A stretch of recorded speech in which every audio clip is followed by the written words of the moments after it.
పిల్లలకి తప్పకుండా నేర్పాల్సిన ఈ 2 పదాలు. అది నేర్పకపోతే జీవితాంతం మనల్ని ఎఫెక్ట్ చేస్తూనే ఉంటుంది. అదేంటో చెప్పే ముందు మొన్న ఈ మధ్య ఒక పేరెంట్ వాళ్ళ అబ్బాయి 7th క్లాస్ కుర్రాడు తీసుకొచ్చారు. సార్ మా వాడు అంతా బానే ఉన్నాడు సార్.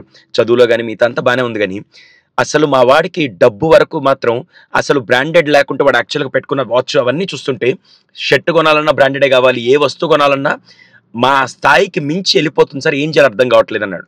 సార్ ఇంతకీ అది అలవాటు చేసింది ఎవరంటే, ఏం చేయమంటారు సార్ ఒక్కగానొక్క కొడుకు వాడికి అన్నీ బావుంటాయని చెప్పి చిన్నప్పుడే వాడికి గ్యాడ్జెట్స్ అన్నీ కూడా కొనిచ్చేశారు.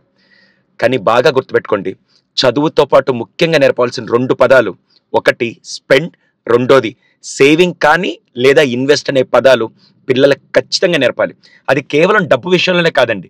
టైం ఎలా స్పెండ్ చేస్తున్నాం, టైం ఎలా ఇన్వెస్ట్ చేస్తున్నాం, మనీ ఎలా స్పెండ్ చేస్తున్నాం, మనీ ఎలా ఇన్వెస్ట్ చేస్తున్నాం, ఇలాంటి విషయాల్ని తప్పకుండా పిల్లలకి నేర్పాలి. అందుకే నా కమింగ్ వీడియోలో మీరు ఇంట్లో పిల్లలతో ఎలా చేయాలో నేను మీకు నేర్పిస్తాను. మీరు ఎంతమంది సార్ నిజంగా ఈ జనరేషన్‌కి లేస్తే స్విగ్గీలో ఆర్డర్ పెట్టేసుకొని నాన్న డబ్బులే కదా కట్టేద్దాం, లేస్తే ఆన్‌లైన్‌లో ఆర్డర్ పెట్టేసుకొని డబ్బులన్నీ ఖర్చు పెడుతూ ఉంటే వాళ్ళకి స్పెండింగ్ ఒక్కటే నేర్పిస్తున్నాను తప్ప సేవింగ్ అనే పదం వాళ్ళకి ఎక్కడా నేర్పియట్లేదు. ముఖ్యంగా ఇది తల్లిదండ్రులు ఖచ్చితంగా చేయాల్సింది. దీని మీద మీ ఒపీనియన్ ఏంటో కింద కామెంట్ సెక్షన్‌లో చేయండి.